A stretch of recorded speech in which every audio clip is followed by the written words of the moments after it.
adalah bawaan lahir. Jadi dia tidak akan pernah hilang. Bahkan kalau ada orang yang maksiatnya itu jangan sangat besar, fitrahnya tidak akan pernah hilang, gitu Bapak dan Ibu. Fitrahnya tidak akan pernah rusak. Nurani misalnya, nurani itu juga fitrah Bapak dan Ibu.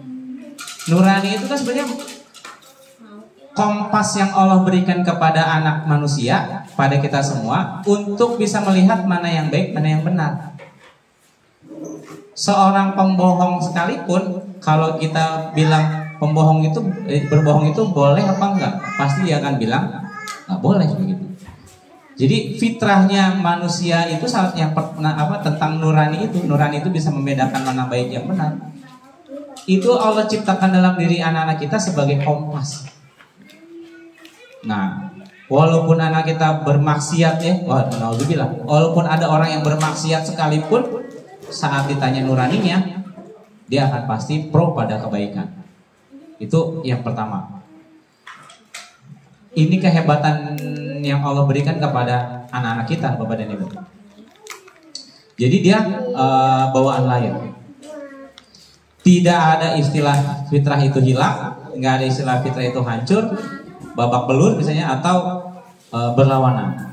Nah, maka pendidikan kita adalah bagaimana kita peduli kepada fitrah. Dan fitrah itu adalah Islami, Bapak dan Ibu. Fitrah itu insani dan Islami. Karena Rasulullah bilang tidak menyampaikan anak manusia itu lahir dalam keadaan Islam, gitu kan? Dalam keadaan fitrah. Rasulullah dalam keadaan fitrah. Hanya orang tuanya sajalah yang menjadikan anak itu Yahudi, Nasrani, Majusi, gitu kan? Jadi untuk menjadikan anak seorang Yahudi, Nasrani, Majusi itu butuh kerja keras orang tuanya berarti sebetulnya. Tapi kalau fitrah, Allah sudah insaf. Maka paradigma yang ingin kita dibangun dalam fitrah ini berarti apa? Mendidik anak-anak itu sebetulnya mudah gitu. Bapak dan Ibu tidak butuh effort yang besar untuk menjadikan anak kita Islam, karena anak kita lahir dalam sudah keadaan Islam. Hadisnya tidak bilang dilahirkan dalam keadaan Islam, nggak begitu kan?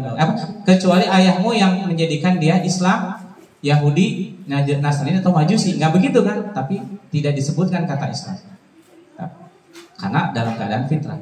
Nah, berarti Bapak dan Ibu sekali lagi paradigma ini ingin coba dibangun bahwa mendidik anak kita itu dalam keadaan fitrah. Kemarin Bu siapa ya menepus? Bu siapa ya kemarin? Oh, Bu Ilmi. Siapa? Bu Ilma. Bu Ilmi ingat film India. Nenek suka nonton film India itu. Saya bingung nanti kalau suami saya kerja keluar pindah kerja, nanti bagaimana nyari sekolah yang seperti ini lagi, begitu ya.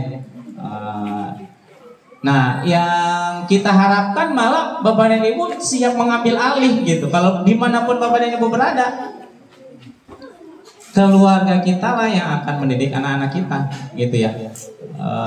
Dan itu faktanya jelas Bapak dan Ibu. Dalam sejarah peradaban manusia, lembaga pendidikan tertua di dunia ini yaitu keluarga, bukan yang lain. Jadi keluarga tempatnya menempa ulama, keluarga tempatnya menempa pengusaha, keluarga tempatnya menempa pemikir, begitu. Itu di keluarga, Bapak dan Ibu. Jadi kepercayaan diri kita mendidik anak-anak kita, modal utama melakukan pendidikan fitrah ini. Seperti itu ya, Bapak dan Ibu. Nah, bagaimana memahami fitrah itu? Yang pertama, memahami kodrat manusia. Jadi manusia itu punya kadarnya, ada takdirnya. Ada takdir yang mutlak yang gak bisa kita pilih-pilih lagi. Kalau sudah mati, tanggal sekian, bulan sekian, Allah cabut. Tapi Allah juga memberikan kita takdir bersyarat. Mungkin tanggal kita meninggal sudah ditentukan, jamnya juga sudah ditentukan, Tapi cara kita meninggal itu bisa kita pilih. Kan begitu ya Bapak dan Ibu. Cara kita meninggal mau di mana? Nah, itu bisa kita pilih Bapak dan Ibu. Nah, kadar, takdir itu seperti kadar. Setiap anak kita tuh punya kadarnya masing-masing. Jadi kalau dulu ada Abu Bakar tuh dikenal dengan sifat apa namanya? Abu Bakar As-Siddiq. Bukan berarti sahabat yang lain nggak sidik, tapi Abu Bakar kadarnya lebih banyak, lebih kelihatan jelas.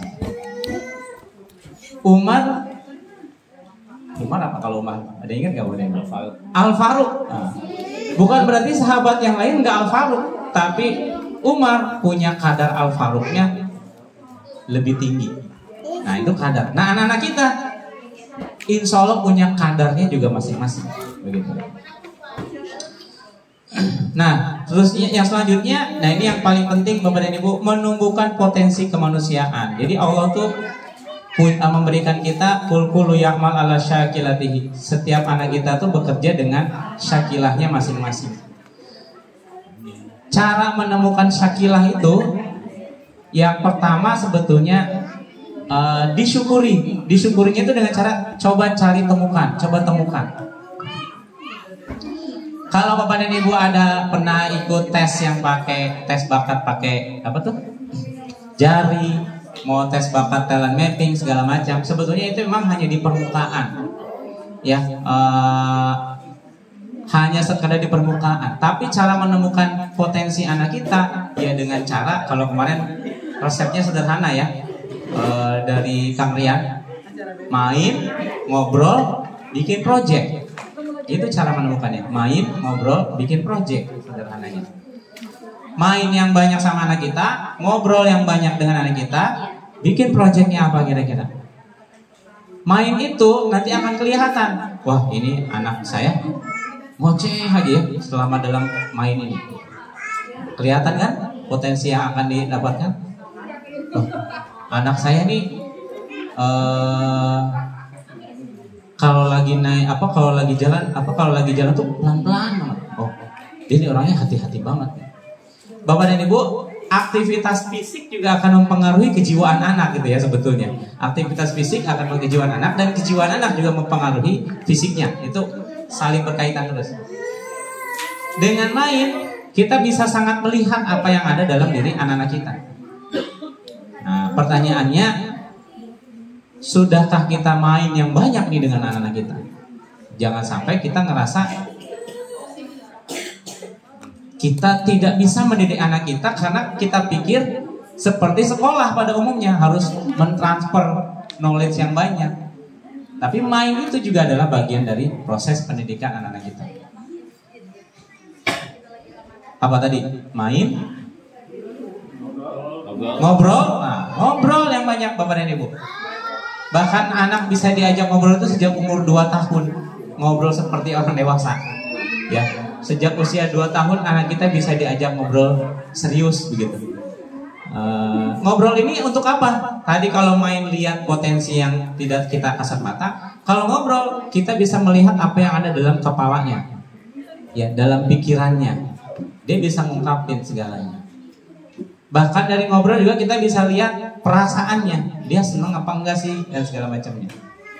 Nah, ngobrol ini kan, jadi kalau kita ngomong pendidikan atau tentang sekolah, itu kayaknya metode-metode banyak gitu, bahkan ngejelimet-jelimet begitu. Tapi yang tidak pernah hilang dalam dunia pendidikan, dan ini adalah metode paling tua gitu, ya ngobrol. Ya kan Bapak dan Ibu?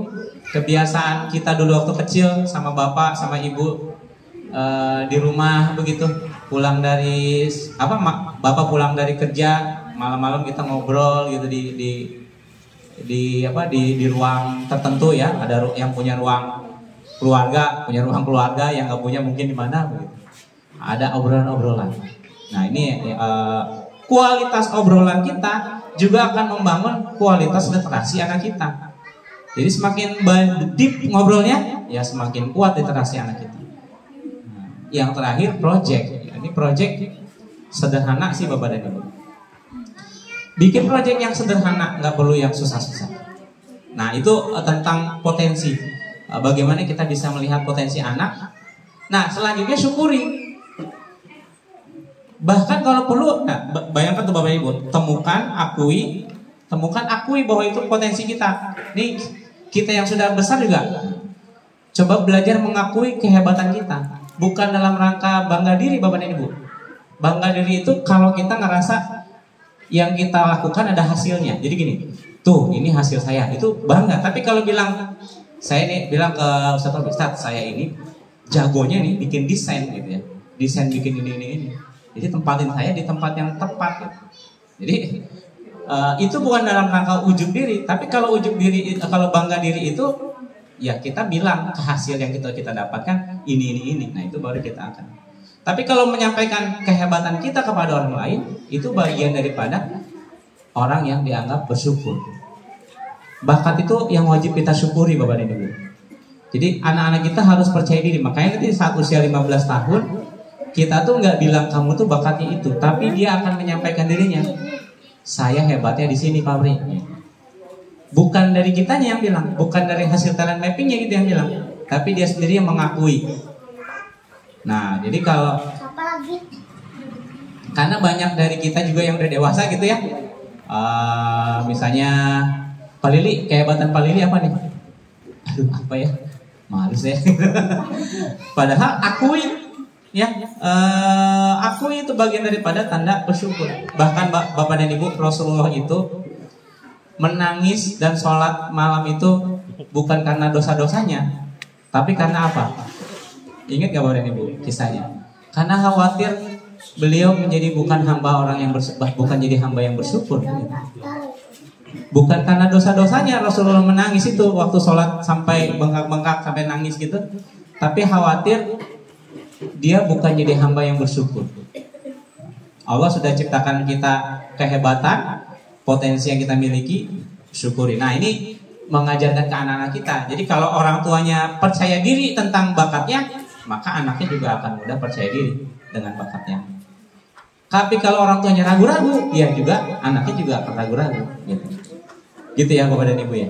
Jadi nggak usah dianggap apa tuh namanya kalau kita mengakui kehebatan kita. Sok paten gitu ya. Karena Allah yang ngasih kita kehebatan itu kan gitu. Allah ciptakan kehebatan, juga Allah ciptakan kelemahan. Kelemahan banyak kan. Allah misalnya manusia itu kan suka tergesa-gesa. Manusia itu suka terburu-buru. Manusia itu pelit gitu. Manusia itu apalagi dalam Al-Quran banyak kan disebutin suka berkeluh kesah. Tapi ternyata kalau saya pikir ya, di antara kelemahan manusia itu malah bisa jadi kehebatan manusia itu sendiri, ya kan? Misalnya manusia suka terburu-buru, kelemahannya, tapi bisa jadi kekuatan. Suka terburu-buru itu, wah ngeliat citah larinya kenceng banget nih, kita bisa harus lebih cepat lagi supaya lebih cepat. Dibikinlah mobil gitu, diciptakannya mobil, ya kan?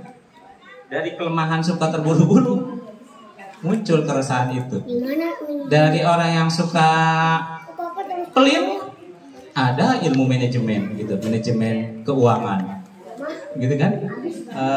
Dari kelemahan-kelemahan yang Allah berikan kepada kita itu sebetulnya memunculkan kekuatan. Jadi kekuatan dan kelemahan itu harus disadari oleh kita dan anak kita. Kita lemahnya di mana, kita hebatnya di mana. Tapi kelemahan jangan sampai seperti jadi kambing hitam segalanya. Malah itu bisa dijadikan kekuatan kita. Kalau dalam dunia pendaki itu orang yang lemah itu adalah kekuatan kita. Jadi kalau ada orang yang lemah sebenarnya itu kekuatan buat kita. Kan kalau ada orang yang lemah naik gunung, sebentar saya mau istirahat dulu, kita jadi kuat kan gitu. Kalau ada yang lagi naik, dia naik lagi, dia berhenti lagi, kita jadi istirahat. Jadi kelemahan orang itu jadi kekuatan kita. Itulah akhirnya kita bisa saling mengisi. Ini yang ingin kita sampaikan Bapak dan Ibu. Jadi kita dulu sebagai orang tua yang percaya diri dengan kehebatan kita, insya Allah anak akan menular kepercayaan dirinya. Baik. Nah ini semacam supaya kita cuma punya satu frame yang sama lah kira-kira Bapak dan Ibu, manusia dari rahim dan hingga kubur gitu. Ini masih tentang manusia. Usia 0 sampai 15 tahun itu disebut dengan masa anak kan gitu ya Bapak dan Ibu. Ini anak-anak. Bahkan 0 sampai 7 tahun, sampai 15 tahun itu tanpa hisab ya, tanpa dosa kalau dia belum balik. Tapi 15 tahun ini gong anak sudah disebut akil balik gitu harusnya 15 tahun. Jadi kalau misalnya di usia ini idealnya anak yang menstruasi dan mimpi basah usia 15 tahun. Tapi ada yang lebih cepat. Di sini yang banyak orang kesehatan tuh sekarang anak usia berapa yang sudah menstruasi atau 11 tahun, 9 ada ya Pak? 9 ada. 9 berarti kelas 6. 9 apa dia? 4 SD udah ada ya Pak ya? Kemarin kita silaturahim ke rumah adik ya Bu ya. Ada temannya badannya perempuan udah berbentuk gitu badannya, pakai bajunya kayak baju anak kecil. Kelas berapa ini? Kelas udah SMP ya? Baru kelas 3 SD ya Bu ya? Baru kelas 3 SD. Wah ini badannya sudah berbentuk seperti perempuan dewasa gitu. Emang kata Ustaz Taat ini anak perempuan balik lebih cepat nih dewasa ini karena makanan yang dimakan ya, protein yang dimakan tuh cukup besar, tontonan segala macamnya akhirnya mempercepat balik. Nah, tapi ulama mengatakan 15 tahun itu batas. Walaupun dia belum menstruasi, kalau sudah 15 tahun itu sudah dibilang pemuda gitu misalnya. Itu waktunya, batas akhirnya.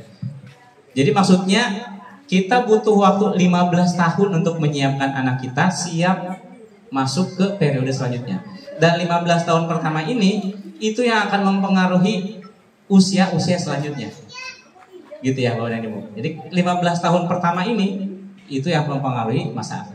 Dan 15 tahun ini, saya mohon maaf saya harus sampaikan, fase di mana puas dengan keluarganya. Makanya kalau orang Minang gitu ya, ada istilah surau. Anak yang sudah 15 tahun dia malu untuk tidur di rumahnya yang laki-laki. Dia pasti akan keluar. Tapi kemarin waktu saya jalan-jalan ke Padang itu saya tanya gitu, sekarang udah nggak ada gitu pabrik katanya kayak gitu-gitu.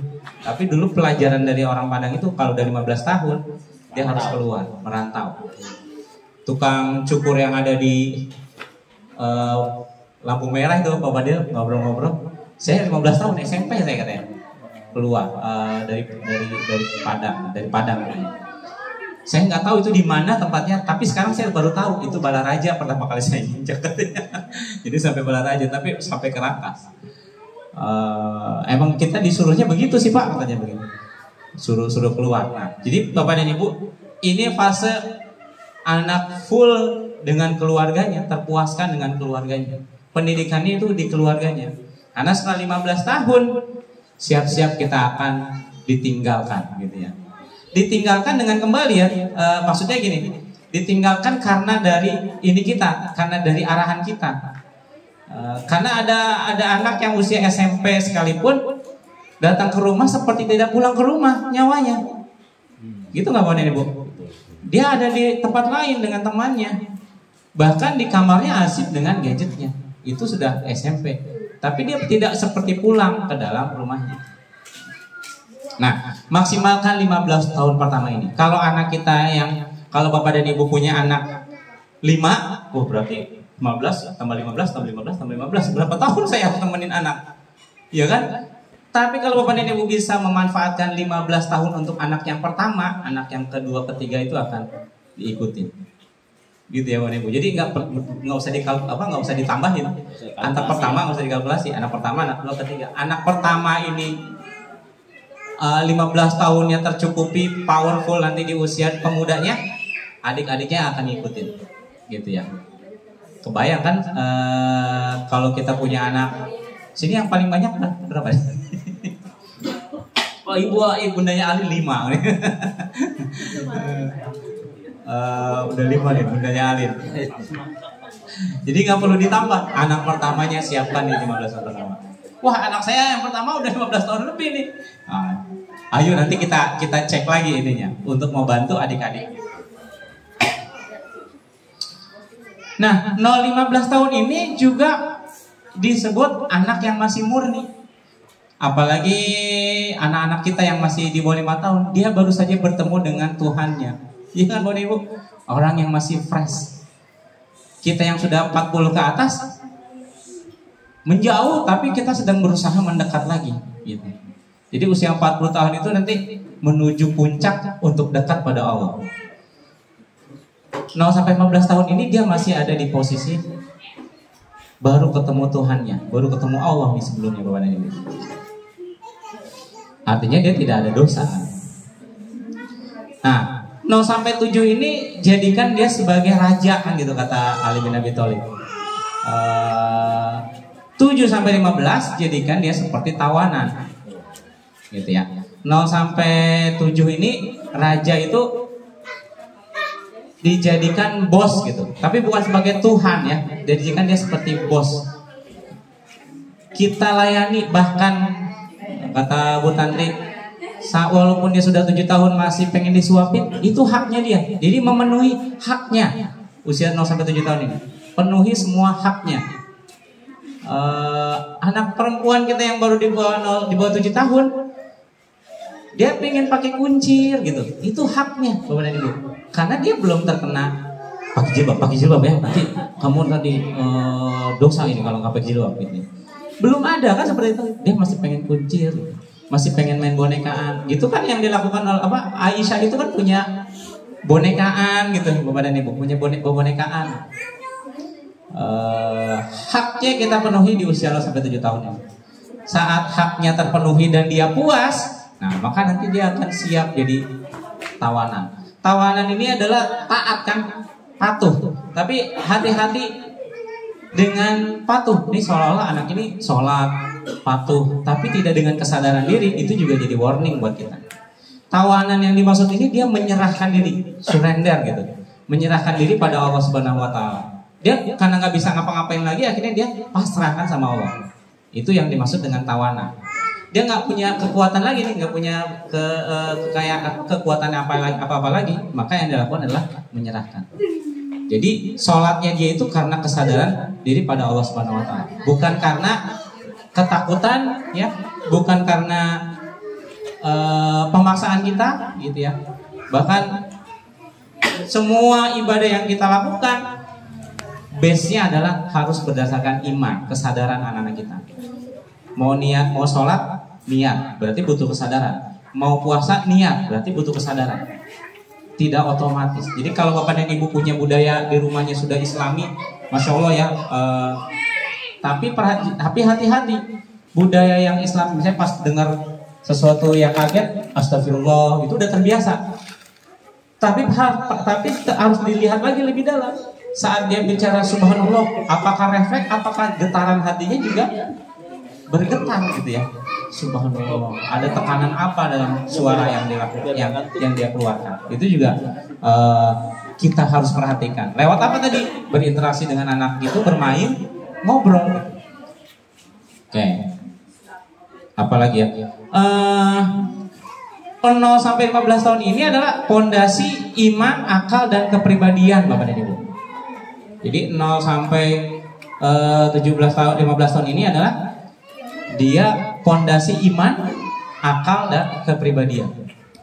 Perbanyak obrolan kita tentang Allah, perbanyak keteladanan. Ini terutama keteladanan kalau di sini, keteladanan kita pada anak-anak kita tentang iman ini. Yang terakhir berbasis pemenuhan hak dan kompetensi hidup. Nah itu Bapak dan Ibu, kompetensi hidup. 0 sampai 7 tahun itu pemenuhan hak, 7 sampai 15 tahun itu kompetensi hidup. Apa-apa yang Bapak dan Ibu lakukan untuk memenuhi kebutuhan hidup kita di rumah, anak harus rasain. Jadi bukan jadi raja lagi saat usia 7 sampai 15 tahun. Cerita siapa? Bu Linda pulang dari jauh gitu ya. Tenang aja Mi, di rumah udah beres. Apa aja ini Bu Linda? Cucian ya? Masak apa cuci? Cuci dan semua sudah beres sama anak-anaknya. Alhamdulillah. Kita ini udah mulai 7 tahun nih Bapak dan Ibu.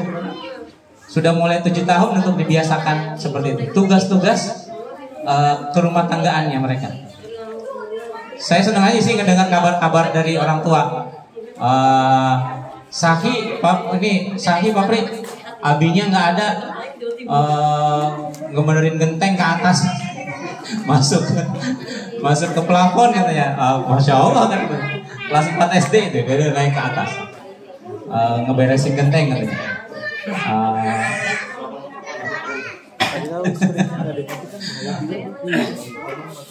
Nah ini butuh mental kita orang tua juga kan gitu ya, untuk menyiapkan anak bisa seperti itu.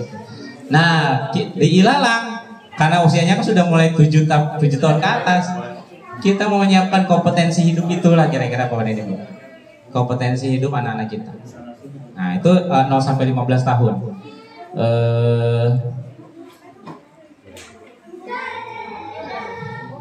15 sampai 40 tahun. Nah, masih ada yang di fase ini? Udah lewat ya, ada yang udah 40 lebih berarti ya. Fase ini disebut pemuda ya, syabab, fityan. Nah, ini disebut dengan pemuda, bukan remaja. Enggak lagi disebut remaja. Kalau Bapak dan Ibu ingin tahu tentang dunia remaja, ikut tolong pelatihannya ya. Berapa banyak Bu Tantri? 8 kali pertemuan tentang remagogi. Remagogi ini maksudnya kan dalam Islam nggak ada remaja, yang ada anak dan pemuda. Cuma faktanya hari ini tidak ada pemuda. Maka kita harus melakukan pendidikan sebagaimana mereka. Akhirnya ada istilah remagogi yang Ustadz Aat bikin. Ini namanya Ustadz Aat yang buat konsepnya ya. Jadi kalau Bapak dan Ibu punya kesempatan waktu bisa ikut